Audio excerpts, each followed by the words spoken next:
Are you a businesswoman who is finding it challenging to get your ideas across and make a point? Welcome to Speakers Who Get Results with Elizabeth Bachman, a podcast dedicated to helping women get the visibility they want, whether making a speech or talking in a meeting.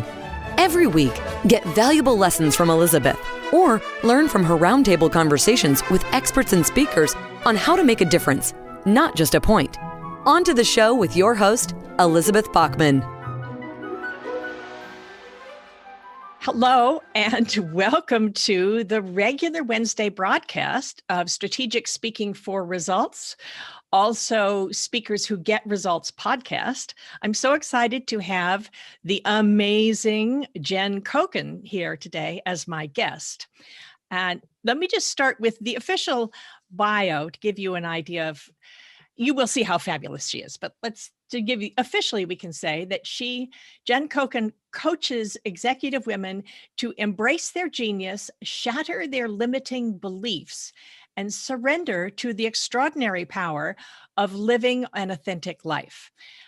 She's an international executive coach. She's a Fortune 500 speaker, imposter syndrome expert, speaker, author. Jen is on a global mission to empower C-suite level executives and their teams to have the audacity to be themselves and lead without limits. So Jen Coken, welcome to Strategic Speaking for Results. Thank you so much for having me. I'm excited to be here. Yay. Well, the reason I wanted to interview you today is I've just published an episode of the Speakers Who Get Results podcast called Are You Erasing Yourself from the Picture? The reason I wanted to talk about that is because I work with helping high-level women become more visible and more valued, especially women who aren't being heard.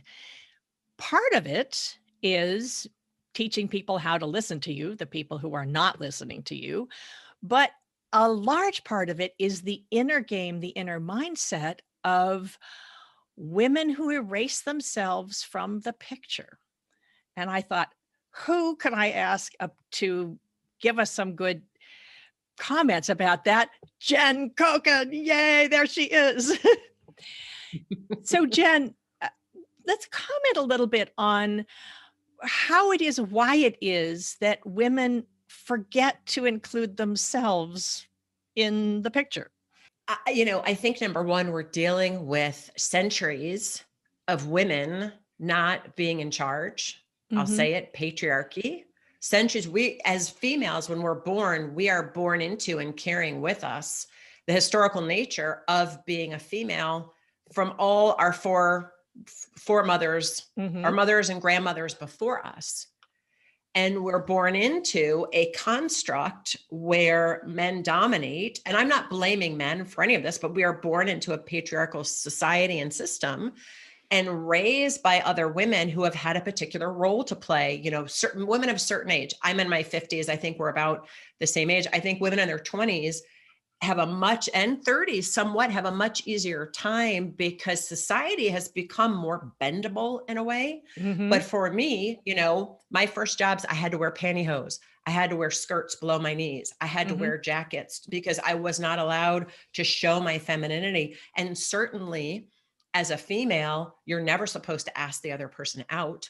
So I was never trained how to ask for what I want. In my household growing up, I was quiet because there was anger and I didn't want to be on the receiving end of that anger. And I was supposed to do what I could to help mom out. Now that's the upbringing, but it doesn't just stay in your childhood. You bring that mindset unbeknownst to you to the boardroom. I will say in terms of the rules of the patriarchy, quote unquote, is in earlier centuries, there were very good reasons to have men be the hunters and the warriors and have women be the gatherers and the ones at home. In the days where you could have wolves coming in to attack your village or the village next, or the feudal state next door coming to attack, it made sense that the men had to use their strength to protect the women, and the women evolved in a ways to women evolved learning how to defer to the men, because without the men, they would starve. So Yes. yeah. And women learned how to caretake the children and were in that mode of protecting the children. Absolutely. Yeah. Totally in And agreement actually, with in you. my 30 years in opera, most of the texts of the 18th and 19th century operas, there's a whole band of literature around women and servants manipulating the men in order to get what they need, because they truly do not have the power. I mean, if the count throws you out, fires you as a servant, you really do have nowhere else to go. You will then starve. So there is a long tradition of it. Breaking free of that tradition, or learning how to live with that tradition, perhaps, Or is find your own way, right? find Like, your how own do you way. find your own way? Yeah. And when, right in 2018, there were 25 women who led Fortune 500 companies Mhm. and 23 men named John. Uh-huh. So when women get to that C-suite executive level, they don't see a lot of examples, and unbeknownst to them, they are bringing that history with them. And Mhm. unless they're conscious about that, they will naturally not. I was listening to your broadcast last week.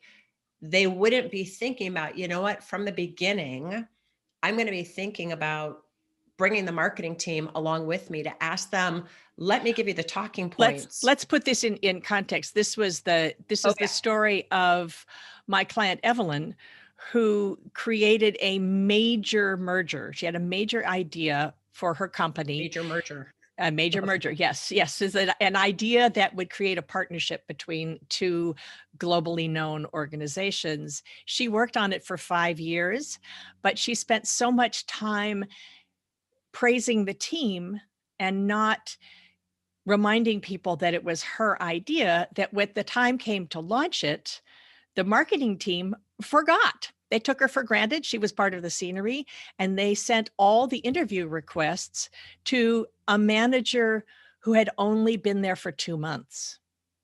It was her baby, and they sent the request to someone who didn't know anything about it but had a title. So your comment about this was?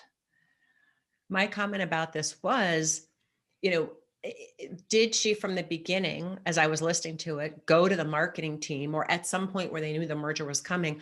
Just want to remind you, I'm the one who came up with the idea. I've been leading the team. Here's the talking points that I think are really important, that would be really salient, and why this is such a unique merger that I think would be very effective for the marketing strategy. And my other question to you is, who is going to be your spokespeople? Because I want to be that spokesperson when the media requests come in. Now, maybe there were so many, she didn't have enough bandwidth to go around, but women are used to not being demanding, but making requests. See, I think that's a really nuanced piece. You should give this to me. Or I'm great. That's the bragging or the demanding or even the manipulation, because we are trained to manipulate from the historical perspective that we've come from. How do we make a request? When you make a request, people have an option: yes, no, or maybe. And so to be able to say, I'm requesting that I am a spokesperson when the media comes, and stopping there, no need to explain. I'm the expert. It was my idea. I've been leading the team. Here's the talking points. And my request is, I am the main spokesperson for the media. Would that be okay?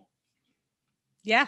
And then figuring out from there. But we're not automatically thinking that way. It's either, and it's for men and women too. I think we think our work should be recognized. We should have been included.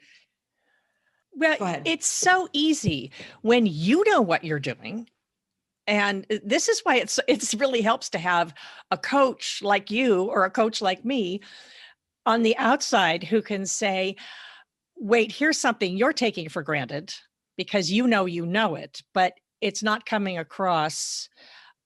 Wait, how did you make that leap? How did you get from this point to that point? I don't get it. Oh, because it's something that you assume, but you actually do have to tell us when you're doing a speech, for instance. Right. What's the difference between forgetting to include something because you know it so well, and actually being stopped by imposter syndrome. Because being stopped seems like a lot more active. It's more of an active thing. Or am I, you're the expert. Enlighten me about that. Yeah, let's give some baseline of knowledge for imposter syndrome itself. So if that's okay. So imposter syndrome, using the word syndrome is a bit of a misnomer because it's not a diagnosable disease. Imposter phenomenon. Most people know it as syndrome. Okay. That's the catchphrase. If you Google that, I think there's like 5.3 million hits on Google about imposter syndrome. So it's a phenomenon. It was coined in the 70s by Suzanne Imes and Pauline Clancy. And they found that really high achieving people doubted their success, wondered how they got to be where they got to, including people like Albert Einstein, who said, I'm afraid people are going to figure out I'm an involuntary swindler. Margaret Cho, who used to head the World Health Organization, shied away from being called an expert. Maya Angelou, who had written a dozen books, on her 12th book, she said, I feel like someone's going to knock on the door and say, who do you think you are? We're not doing anything with that 12th book. So really famous, well-known people have this experience of questioning and doubting themselves. How do they come by that? We all have this. It's not just really high achieving people. I've coached almost 10,000 people over the last 23 years. Everybody across the board has imposter syndrome. So how do they come by it? We all come by it very naturally. See, our brain is designed to keep the thing it's a brain of alive, which is you and me. So the brain is always determining threat. Will it eat me? Can I eat it? Right? The guys have gone off to hunt and the wolves come around and the brain's like, can I eat that wolf or is it going to eat me, etc. The brain can't discern between a real threat and a perceived threat. So for example, if you've ever gone to an IMAX theater, which none of us have in the last year, but remember watching a movie even on TV, and a roller coaster is a good example. And if the camera is the point of view of the person going on the roller coaster, your stomach drops just the way the person who was on the roller coaster probably did, because your brain is thinking that's a threat. So your brain's constantly determining threat. The average brain has anywhere from 12,000 to 60,000 thoughts a day. 80 to 85% are negative, 95% are repetitive. And so when we're out and about, we're always thinking, what is the level of threat? And what happens is certain very innocuous things happen to us in our childhood. It doesn't have to be dramatic or traumatic. And in that moment, we're embarrassed. We feel like we don't belong. Some negative experience, or we can experience it, comes into play. And we become a perfectionist, where I had a client at age of 9 brings home a C. Her dad, what's up with the C? Her, Dad, it's average. Give me 1,500 words on average. And she is shocked and embarrassed, never wants to let that happen again. So she's got to get everything right, which propelled her to great heights. That's the other thing about imposter syndrome. It is a superpower too. And I'll talk about the 5 aspects, but it is a superpower. So it propels her to the top of her company, except it sucked working for her. And she was miserable and unhappy, knew she was in her own way, didn't know how she got there. So one aspect of imposter syndrome is this perfectionist tendency of getting it right all the time. There's the individualist who can't ask for help for fear they'll be exposed as a fraud, because I should be able to do this myself. I shouldn't have to rely on anybody. There's the Superman or woman. And these archetypes, I'll call them, were coined by Dr. Valerie Young in her book that came out in about 2008, 2009. So perfectionist, individual, superwoman, Superman. How I earn my feeling of feeling good about myself is working really, really hard. The natural genius, which is the one I always identified with, things came easy to me. So if I can't see my way clear from point A to point B, if you said to me, Jen, I want you to give a speech. I've got a great speaking opportunity. It's not really in your wheelhouse, but I think it'd be a great opportunity for you on quantum physics. First, you'd have to convince me that I had something to say about quantum physics. But secondly, I would likely procrastinate writing that speech because I can't see my way clear. So it causes me to procrastinate, and it causes me to stay within my comfort zone. Sometimes I don't push boundaries to step onto that bigger stage, et cetera, because it doesn't seem to be quite easy coming to me. And the fifth one is the expert. Mm-hmm. The person who has a lot of degrees, who really knows everything. I was talking to a client yesterday, and she's been asked to speak on big stages, parts of panels, the expert in the room. And she's wondering who's going to raise their hand and say, you don't know what you're talking about, because the inside doesn't match the outside. Right. So I think, in answer to your question, I'm going to land the plane. I think it's always imposter syndrome running the show, unless you're conscious that that's what's running the show and can discern between that voice in your head. That's the ongoing inner critic that sounds like your mom, your dad, your teacher, and the true essence of who you are, so that that still small voice within you is the one who's actually running the show. You know, we were Mostly talking, it's not. Yeah, we were talking before the interview about how you were talking about the taking time to be still and to listen. As I actually think about, a lot of this is what Jen is talking about is the inner game. I do a lot with the outer game. You know, I like strategy. I like the strategy. I like helping you put together your script, helping you with your delivery style. If you are stuck on the inside, Jen is the person who really works on the inner game and how to help you be ready to use the tools of the outer game. Yeah, and own the strategy, because you can be working with somebody who's resistant, and you probably have, to what you're saying, who is resistant to truly owning their expertise. And I think there's truly three parts of the inner game. It's your mindset about your relationship to yourself. That's the imposter syndrome. Mm-hmm. It's your mindset to your relationship to your voice. Mm-hmm. Do I have a right to be in the room? And it's your mindset to the people who are in the room. Right. You know, who Exactly. are even speaking up at a meeting. What's my relationship to the other people at the meeting? Do I feel like I have agency to be able to be in this room with these other people? I had a client who said, I was just asked to be part of a major, Fortune 50 company, maybe even Fortune 10 company strategy session for creative. And I don't know why they asked me. Mm-hmm. And that was the first thing we went to work on, is her being able to own her genius. Right. And my solution for all of this is finding the allies. I like to think about, one of the things that I help people with is to help them get the funding they need, funding, allies, and recognition. Funding being whether it's getting a raise, getting a promotion, getting funding for your company.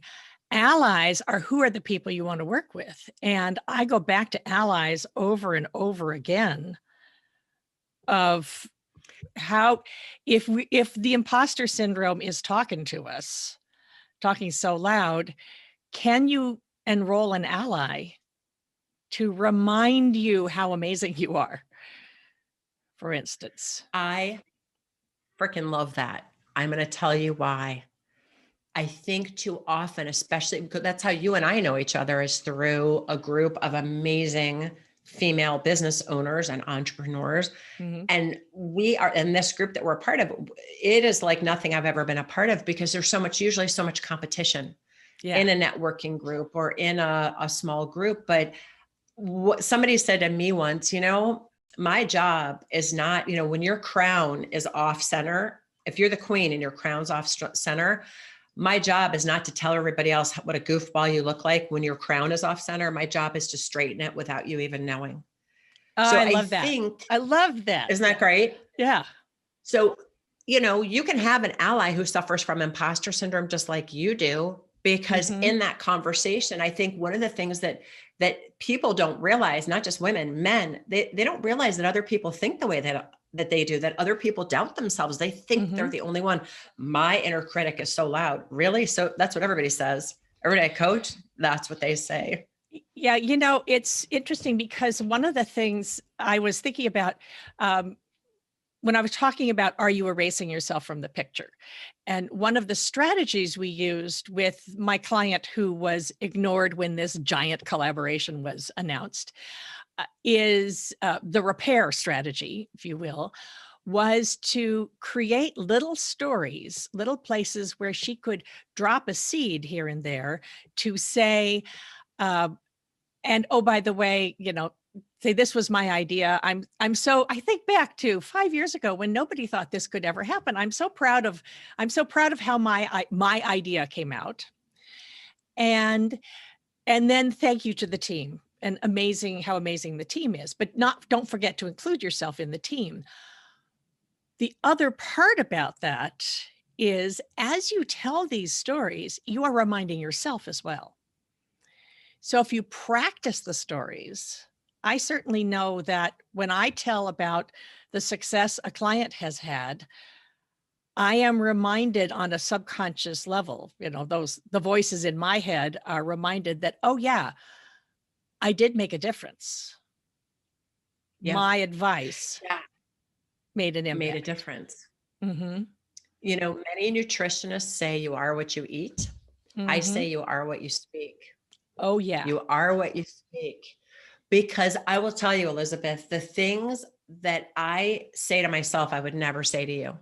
Mm-hmm. The things you say to yourself, you would never say to me. Mm-hmm. So if we were to ever say those things out loud, the people around us would look at us like we are crazy. Yeah.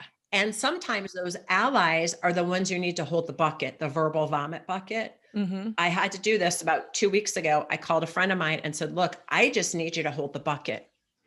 Okay. And I had to share all the garbage that was in my head of why I thought I was such a jerk and why I'll never amount to anything. It doesn't matter how successful I am. It doesn't matter what level of success you get to. Mm-hmm. We still have doubts and questions. It's just the brain doing its thing. Yeah. The question is, what are you going to be committed to? Your commitment to show up as a leader, caring, compassionate, playful, irreverent, smart, contagious, meaning not COVID, but contagious joy, if that's what you want, or are you going to be more committed to beating yourself up? And one of the ways that those allies I'm talking about, so I have to have allies that'll hold the bucket. And then I'm like, oh my God, all this stuff is coming out of my mouth and it all comes down to how I kill plants. And I just have to stop. Thank you for holding the bucket. Are you complete? I'm complete. Good. Can we talk about how to move on? Kill plants? Because everything with me, whenever I'm in a spiral, it all comes down to, which is crazy because I have a ton of plants in my house and I have a really big green thumb, but it used to be how I can't keep a plant alive. And I'm a bad mom to my cats. It would just spiral all the way down. Got it. Okay. Okay. I wondered about that. Jen, how can we recognize imposter syndrome when it's getting in the way? How can we recognize that's what's stopping us? Yeah. So there's a couple of different ways. One is I would recommend people go take my quiz, jencokenquiz.com, JenCoken quiz.com. I think it's in my description of myself. We'll post a link too. Yeah. Yeah. So then you can get to better understand your flavor. Now you probably have one from column A, one from column B, one from column C, but one kind of sticks out more than the other. The first step is to admit you have a problem. So you identify your particular flavor, and then you become an observer in your life to see what triggers it, trips you up. Mm-hmm. Then we create a new neural pathway, but so most coaches would give you tips and tools. I don't do that because I could say to you, go catch it, okay, go catch it. And then ask yourself how you want to show up, which is, you could do that. And I tell people, notice when you're at the effect of wanting to work really hard to prove yourself, or you don't want to ask for help, or you're micromanaging. I used to be a massive micromanager. Stop and pause. And I always do this. Because when the brain takes about 500 repetitions to learn a new habit, when you introduce play, it is said it reduces it to 10 or 12. So I can give you that, but that's going to leave you managing your mind for the rest of your life. Instead, you want to find a coach like me, somebody else the work that I do is I help people get to their originating incident. Mm-hmm. Because we all have that moment, we put it together. We identify and disrupt that main pattern. we look at those trips and triggers, and then we, for you together, create that new neural pathway. How do you want to show up? How do you want to be known? And we develop practices that you can experiment with. So actually on the 25th, when I'm doing this free webinar, that's some of the work I will be doing, although we won't necessarily have a chance to dig deep to get back to the originating incident, but we'll stick our toe in the shallow end of the pool. Okay, so that's good. So that actually was both of my questions, was to recognize it and then to change the mindset. Again, being aware, that's also a huge thing. It's one of the reasons why I spend 6 months with people.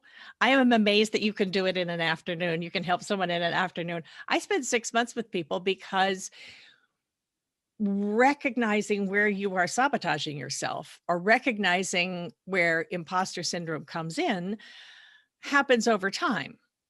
And then the more you're aware of it, the more you can go,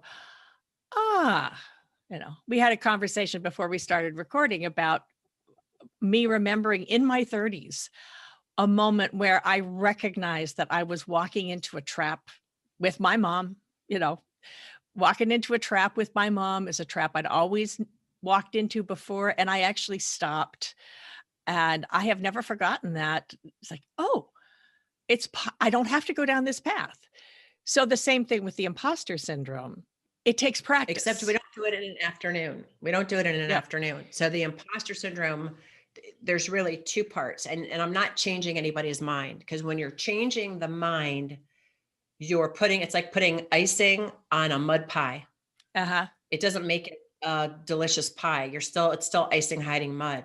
What we're doing is excavating that major brain pattern. And we're doing this over 3 sessions. This is just an imposter syndrome, 3 sessions, identifying and disrupting it. Session 1, between 1 and 2, you're identifying the trigger. Session 2, we dial those in. Ask the question, how do you want to show up? Identify new practices that you can practice by session 3. Now, for some people, they're good, except they're not. Because as you say, you then need to practice and experiment with those practices. And then I work with people over 6 months, because every time that new meeting or the new project or the new relationship or whatever it is, new trigger. They get triggered.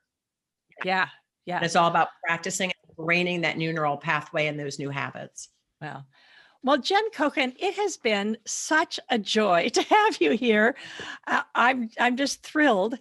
How can we find out more from you? Thank you for asking that. And it's been a joy to be here too. You can go to my website, jencoken.com, JenCoken.com, to find out more about me. You can take the quiz, jencokenquiz.com. And then we'll put the link for the free webinar on the 25th in the comments. We'll put the link for the quiz in the comments. But on my website, you'll learn a lot more about me. If you want to reach out and email me, you can, jen@jencoken.com. I try to keep it consistent and easy.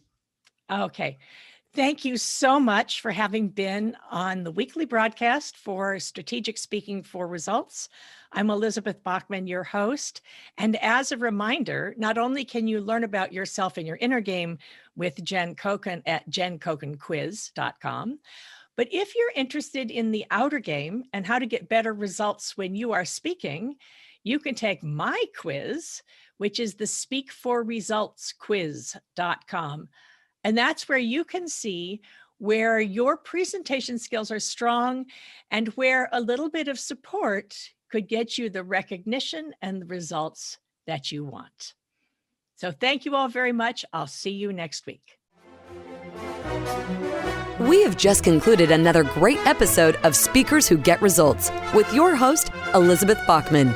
If you got value from today's episode, please feel free to share us with your friends and colleagues. You may also visit elizabethbachman.com for additional resources. Be sure to tune in every week for new episodes, and thanks for tuning in.